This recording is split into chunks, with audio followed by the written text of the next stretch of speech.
कपड्याच्या दुकानात आपल्याला कोण भेटला आणि हे कपडे कोणासाठी घेत आहे त्यासाठी फक्त तुम्ही ब्लॉग पूर्ण पहा.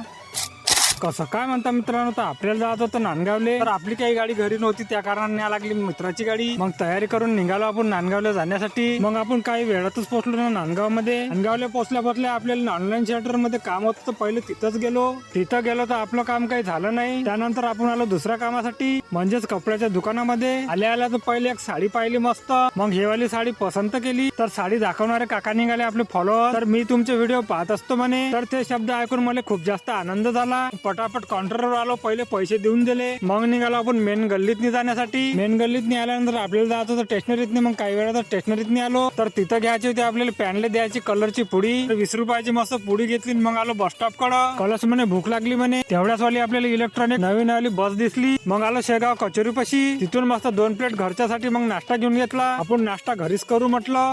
थैल्यात टाकलो. मग निघालो आपण घराकडे जाण्यासाठी. तर आता आपल्याला आठवण आली का पेट्रोल टाकायचं राहिलं म्हटलं. मग रस्त्यातूनच आलो आपण पेट्रोल पंपावर. 50चं मस्त तेल टाकून दिलं. तेल टाकून झाल्यानंतर मग निघालो आपण घराकडे जाण्यासाठी. जून महिना आला तरी ऊन तर एवढी तपत आहे का बोलायचं काही कामच नाही. तुम्ही जर मित्रांनो आयडीवर नवीन असाल तर आपल्या आयडीला फॉलो नक्की करता. भेटू मग आपण अशाच एक नवीन ब्लॉग मध्ये.